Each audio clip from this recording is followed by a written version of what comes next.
কতক্ষণ একজন মানুষ তার বুকে তার কলিজে আল্লাহ তাআলাকে রাখা লাগবে? তাহলে আল্লাহ তাআলা আমার বুকে থাকবে কতক্ষণ? আমার হায়াত আছে যতক্ষণ। বলেন, আমার হায়াত আছে কি? যতক্ষণ। আমার হায়াত আছে যতক্ষণ, আমাকে ততক্ষণ আমার হৃদয়ে কথা রাখা লাগবে যে আল্লাহ তাআলা একজন, আল্লাহ তাআলা একজন। আমার হৃদয়ে একথা রাখা লাগবে আল্লাহ তাআলা আমাকে দেখেন। বলেন, আল্লাহ তাআলা আমাকে দেখেন, আল্লাহ তাআলা আমাকে দেখেন। কারণ হার্ট যদি 2 সেকেন্ড মাঝে মাঝে বন্ধ থাকে, 2 সেকেন্ড, আপনি কি এই রোগীকে বাসায় রাখবেন না হাসপাতালে দিবেন? হাসপাতালে। বলেন, শুধু 1 সেকেন্ড মারছে, 1 সেকেন্ড একটা থাবা মারছে, একটা থাবা, আপনি কি এই রোগীকে বাসায় রাখবেন না হাসপাতালে দিবেন? আর এই রোগী কি বাসায় থাকবে না হাসপাতাল থাকবে? মানব দেহের মানচিত্র আছে, ডাক্তারদের চেম্বারে আপনি দেখবেন হিউম্যান বডির ম্যাপ আছে। হিউম্যান বডির ম্যাপে আপনি দেখে থাকবেন দাগ কেটে কেটে সমস্ত অঙ্গের নামগুলো লিখে দেওয়া আছে, আছে না নাই? এটা হেড, এটা আই, এটা নোজ, এটা মাউথ, আছে না নাই? দিতে দিতে এখানেও একটা দাগ আছে, এখানে দিয়ে একটা দাগ দিছে, দাগ দিয়ে লিখছে হার্ট। কি লিখছে? আচ্ছা, বাংলাতে যদি লিখে থাকে তো লিখবে হৃৎপিণ্ড। বাংলাতে লিখলে কি লিখবে? হৃৎপিণ্ড। আর ইংরেজিতে লিখলে কি লিখবে? হার্ট লিখবে। আচ্ছা, বাংলাতে বা ইংরেজিতে হার্ট তো লিখলো, হৃৎপিণ্ড তো লিখলো, লেকিন হৃদয় কোথাও লেখা নাই, কলব কোথাও লেখা নাই। বুঝেন না? কি নাই বলেন? হৃদয় লেখা নাই, কলব কি নাই? লেখা নাই। এখন আমার প্রশ্ন, বিজ্ঞানকে আপনি জিজ্ঞেস করেন, মানব দেহের চোখের কাজ হলো দেখা, কানের কাজ হলো শোনা, জবানের কাজ বলা, হাতের কাজ ধরা, হার্টের কাজ হলো আমার শরীরে রক্ত সাপ্লাই দেওয়া। বলেন, কি দেওয়া? 24 ঘন্টা এখানে শরীরের রক্ত ঢুকে আর প্রবেশ, বাইর হয়, ঢুকে আর বাইর হয়, ঢুকে আর বাইর হয়। ঢুকতে যদি দেরি করে ব্লাড প্রেশার স্লো হয়ে যায়, নিচে নেমে যায়। আর বাইরেতে যদি দেরি করে বেড়ে যায়। কি বলছি বলেন? বাইরে দেরি করলে কি হয়ে যায়? আর ঢুকতে দেরি হলে কি হয়? কমে যায়। এখন আমার প্রশ্ন হলো, মানব দেহের এক একটা কাজ আছে, তাহলে হার্টের কাজ কি পাইলাম? Blood circulation. তাহলে আপনি বলুন তো দেখি, এবার জিজ্ঞেস করেন বিজ্ঞান, আচ্ছা ভালোবাসার অঙ্গ কোনটা? কোন অঙ্গ দিয়ে মানুষ ভালোবাসে? এই অঙ্গটার নাম কি বিজ্ঞানের পরিভাষা? বিজ্ঞান হয়ে যাবে অজ্ঞান। কি বলছি বলেন? এই প্রশ্নের উত্তরে বিজ্ঞান হয়ে যাবে কি বলেন? অজ্ঞান। এই প্রশ্নের উত্তর বিজ্ঞানের কাছে নাই। বিজ্ঞান এখানে নীরব। বিজ্ঞান এখানে কি বলেন? আচ্ছা, বিজ্ঞান এখানে নীরব, তাই বলে কি ভালোবাসার কোন অঙ্গের কাজ ভালোবাসা, কোন অঙ্গের কাজ ভালোবাসা, এটার উত্তর কি তাহলে নাই? বিজ্ঞান এই জাতীয় হাজারো প্রশ্নের উত্তরে হয়ে যাবে অজ্ঞান। কি হয়ে যাবে? বিজ্ঞানকে জিজ্ঞেস করেন, জি আপনি মরবেন কখন? হয়ে যাবে অজ্ঞান। কি আপনি মরবেন কখন? হয়ে যাবে। বিজ্ঞানকে জিজ্ঞেস করেন আপনি কোন জমিনে মরবেন? হয়ে যাবে অজ্ঞান। কি হয়ে যাবে? কি অজ্ঞান। আচ্ছা, এবার তাইলে যেই অঙ্গ মানুষের ভালোবাসা শেখায়, ওই অঙ্গটার নাম হলো হৃদয়। এখন এটা কোনটা? এটা কোনটা? এটা কোনটা? হার্টের বাহিরের কিছু কাজ আছে, আর হার্টের ভিতরের কিছু কাজ আছে। হার্টের জহিরি কাজ রক্তের সার্কুলেশন, আর হার্টের ভিতরের কাজ ভালোবাসা। সুবহানাল্লাহ বলেন। এই জন্য ভালোবাসায় যদি মানুষ ভালোবাসায় যদি বিমুগ্ধ হয়, তা হাসে, সে খুশি হয়, এখানে হাত দিয়ে উফ। এবার ব্যথা পায়, পায়ে ব্যথা পাইছে তো এখানে হাত দেয়। প্রিয়তম মারা গেছে তো এখানে হাত দেয়। প্রিয়তমর বিরহ, এখানে হাত দেয়। আরে কোথায় হাত দেয় বলেন? এখানে এখানে এখানে উফ। কোথায় হাত দেয়?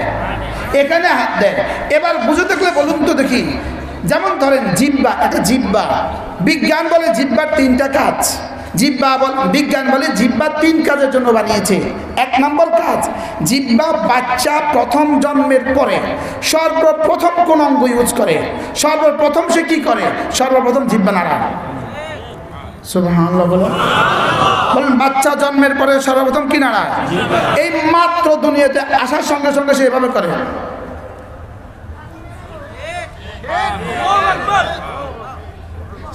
সে জিহ্বা তাকে বোঝায় আমাকে খাবার দাও। সুবহানাল্লাহ বলেন। এবার জিহ্বাতে দুধ দেওয়ার 1 ফোঁটা দুধ দেওয়ার সঙ্গে সঙ্গে সে জিহ্বা নাড়ে। সে কি নাড়ে? তাহলে বিজ্ঞান কি বলে? জিহ্বার প্রথম কাজ জিহ্বা নেড়ে চেড়ে খাবার ভিতরে দেওয়া। এটা এক বাচ্চার জীবনের প্রথম কাজ। আমার জীবনের প্রথম কাজ ছিল এটা, আপনাদের ছিল না অবশ্য।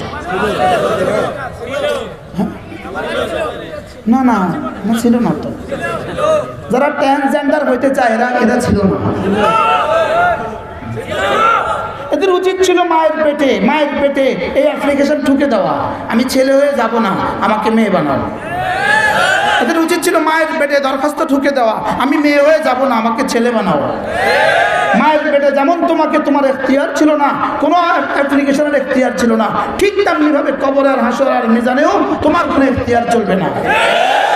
যা তা ফালিং করার এখানেই করে নাও। যা তা ফালিং করার কি করো? এখানেই করো, এখানেই করে নাও। মনে হইলে প্রসঙ্গ আবার বলবো। জিহ্বার কাজ কি? 1 নম্বর কাজ কি? কিন্তু এই বাচ্চা প্রথম দিন সে জানে না তিতা না মিষ্টি, এটা জানে না। জিহ্বার 2 নম্বর কাজ স্বাদ আস্বাদন করা।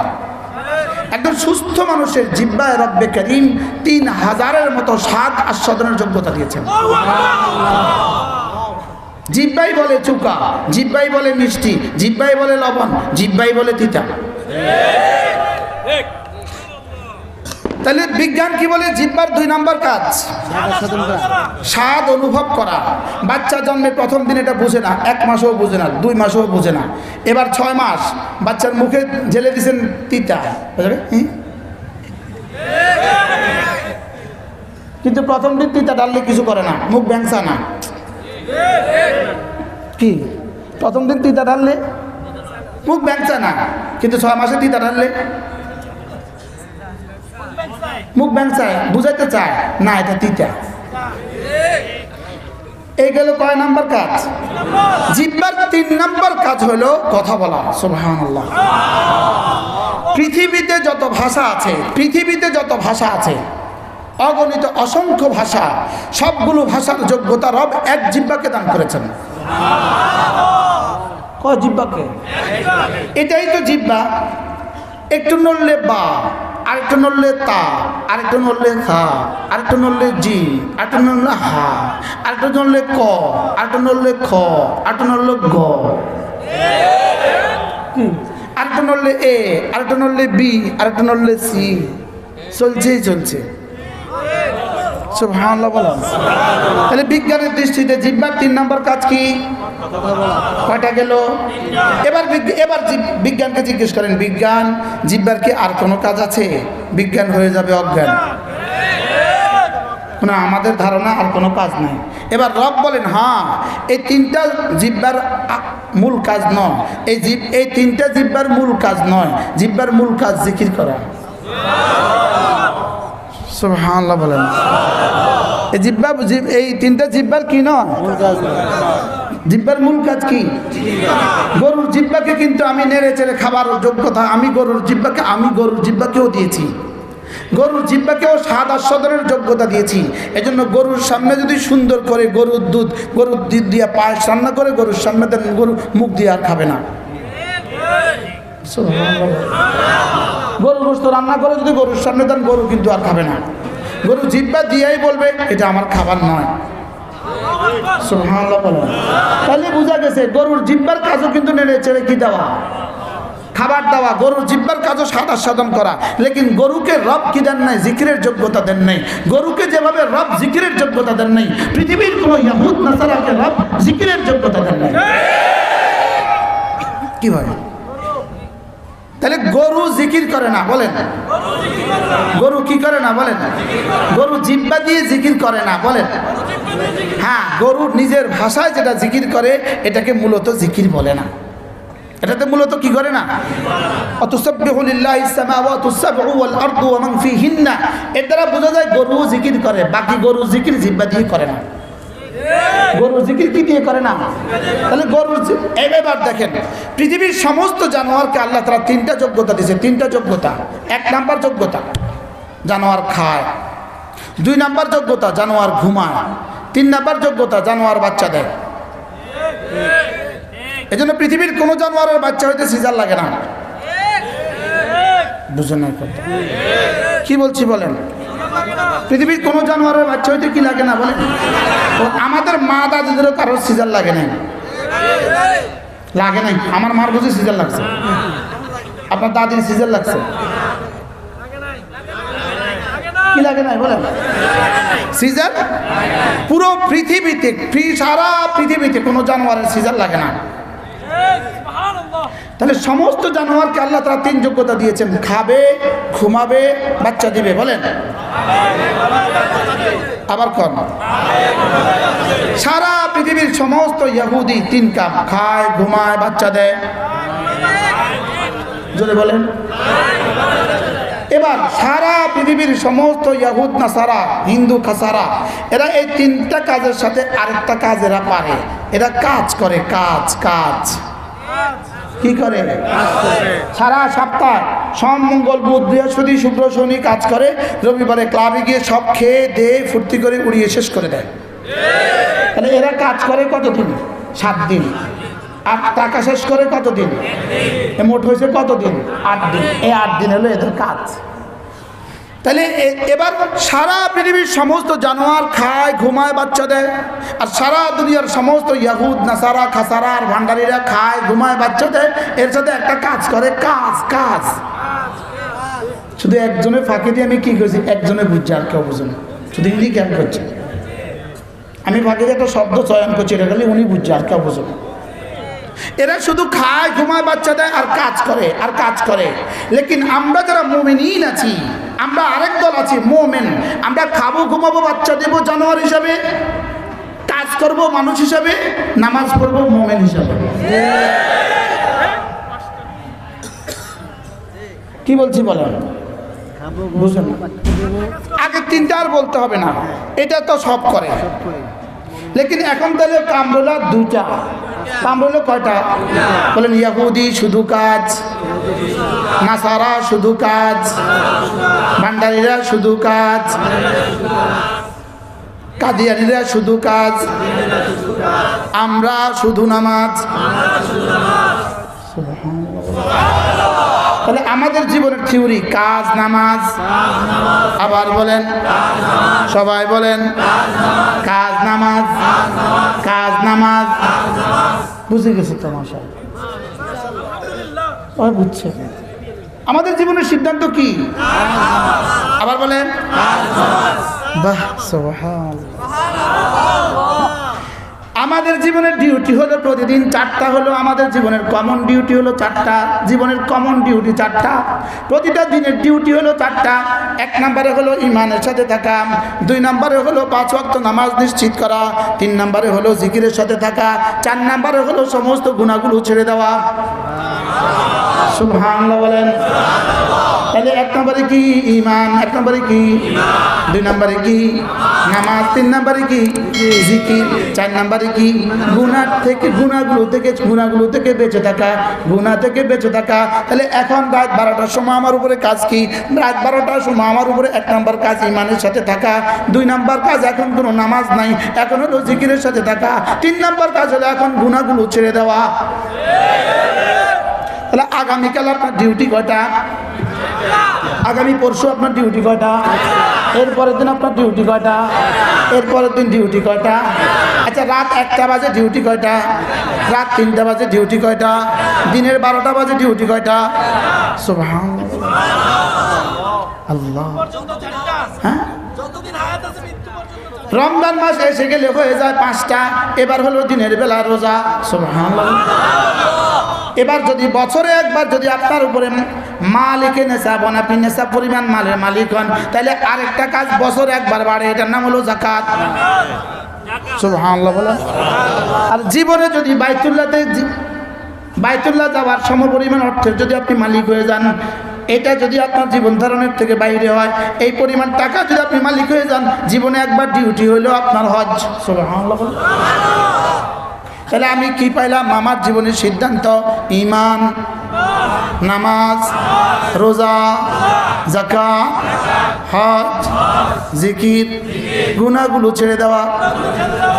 সুবহানাল্লাহ। সবাই কি বুঝছি আমি? এবার দেখেন রব্বুল আলামিন কি বলেন, ইয়া আইয়ুহাল্লাযীনা আমানু ইযা নুদিয়া লিস-সালাতি মিন ইয়াউমিল জুমআহ ফাসআউ ইলা যিকরিল্লাহ ওয়া দারুল বাই' যালিকুম খায়রুল লাকুম ইন কুনতুম তা'লামুন। রব্বুল আলামিন বলেন, যখন তুমি ব্যস্ত থাকো কাজে, আযান হলে ছুটে যাও নামাজে। ওয়াদারুল বাই, ছেড়ে দাও হাতের কাজ, পড়ে নাও নামাজ। তাহলে এখানে কিন্তু তিনটা কাজ পেলাম, ঈমান, কাজ, নামাজ। আবার বলেন। তাহলে ফজর থেকে জোহর কাজ, জোহরের সময় ছুটে এসে নামাজ, আবার জোহর থেকে আসর কাজ, আবার আসরে ছুটে এসে নামাজ, আবার আসর থেকে মাগরিব কাজ, আবার মাগরিবে ছুটে এসে নামাজ, আবার মাগরিব থেকে এশা কাজ, আবার এশায় ছুটে এসে নামাজ, আবার এশা থেকে ফজর কাজ, আবার ছুটে এসে নামাজ। বলেন জীবনের সিদ্ধান্ত ঈমান, কাজ, নামাজ, ঈমান, কাজ, নামাজ। সুবহানাল্লাহ। এবার কাজ কে কোনটা করবেন? নাহনু কাসামনা বাইনাহুমুল মাঈশা। রব্বুল আলামিন বলেন, কাজ তুমি করবা কাজ, লেকিন তুমি কোন কাজ করবা এটা তুমি ঠিক করো না, এটা আমি ঠিক করে দিয়েছি। তুমি কেন জুতা সেলাই করবা, এটা আমার দেওয়া। তুমি কেন রিকশার চাকা হাওয়া দিবা, রব্বুল আলামিন বলেন এটা আমার দেওয়া। এটা বন্টন করেছে কে? আচ্ছা, রিকশার আমাদের এই হাই রোডে রাস্তার পাশে কিছু চাকা হাওয়া দেওয়ালা মেশিন আছে কিনা? আছে না? নাই। এটা কিন্তু সরকারের কাছে বন্ধ হয়ে দিয়েছে, 24 ঘন্টা দোকান খোলা রাখবে। বুঝেন না? এটা অনুমোদনের সময় কি দিছে বলেন? দোকান খোলা রাখবে কত ঘন্টা? এই জন্য হাওয়ার দোকানের এটার মধ্যে শাটার টাটার নাই। এটা কয় ঘন্টা খোলা? এটা 24 ঘন্টা। আচ্ছা, এই হাওয়ার দোকানদার এই বেটা 24 ঘন্টা খোলা, 10 টিয়ার হাওয়া, এত মেহনত এই বেটা করে কি লেগা? আচ্ছা, এই বেটা যদি না করতো তা আপনার ফাটোটা চলতো কেমনি? সুবহানাল্লাহ কয় না? তাহলে এই বেটার কলিজায় এই কাজটার পছন্দ ঢেলে দিয়েছে কে? সুবহানাল্লাহ। যদি রব এটা নিয়ন্ত্রণ না করতেন, পৃথিবীতে অনেক পেশা হারিয়ে যেত। পৃথিবীতে কি? আচ্ছা, যদি কি মেথড না হইতো, আপনার আর আমার অবস্থা কি দাঁড়াইতো? আচ্ছা, কি হইতো?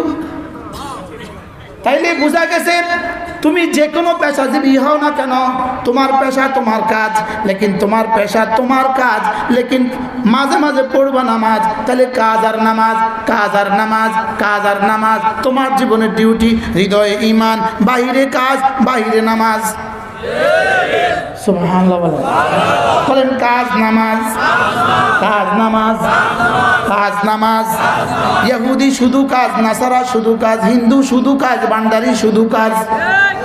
আর মুমিনের কাজ নামাজ, কাজ নামাজ। আমাদের ডিউটি কি? আবার বলেন, সবাই বলেন। এবার নামাজ যদি তোমার ঠিক হয়ে যায়, তুমি রিকশা যদি হাওয়া দাও, তোমার এটাও হয়ে যাবে ইবাদত। তুমি যদি জুতা সিলাও, এটাও হয়ে যাবে ইবাদত। তুমি যদি ঘর মোছো, এটাও হয়ে যাবে ইবাদত। তুমি যদি বাজারে ঝাড়ু লাগাও, এটাও হয়ে যাবে ইবাদত। আপনি মেম্বার সাহেব, আপনার অফিস হয়ে যাবে আপনার ইবাদত। আপনি চেয়ারম্যান সাহেব, আপনার অফিস হয়ে যাবে ইবাদত। আপনি এমপি সাহেব, আপনার দফতর হয়ে যাবে ইবাদত। আপনি পুলিশ, আপনার ডিউটি হয়ে যাবে ইবাদত। আপনি র‍্যাব, আপনার ডিউটি হয়ে যাবে ইবাদত। সুবহানাল্লাহ।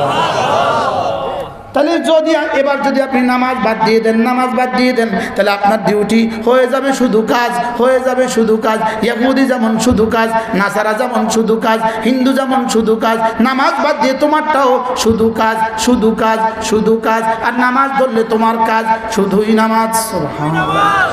কাজ আর নামাজ, না কাজ যেমন ইবাদত, নামাজ যেমন ইবাদত, কাজটাও হবে ইবাদত, কিন্তু কার কাজ হবে ইবাদত? সবাই বুঝে জবাব দিতেছেন না আন্দাজে মারতেছেন? কার কাজ হবে ইবাদত? কি? এবার মজার খবর হলো গরু আর ছাগল তিনটা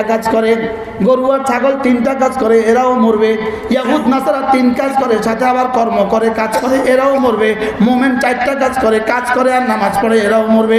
মরা 3 মরা, গরু আর ছাগলের মরা, এদের কবর শুধুই মাটি। আর ইহুদ নাসারার মরা, এদের কবর হলো জাহান্নামের ঘাটি। আর মুমিনিন কাজ আর নামাজ, এদের কবর হলো জান্নাতের টুকরা। কি হয়? আমি কি বুঝাইতে পারছি? তাহলে মরা গরু ছাগলের মরা,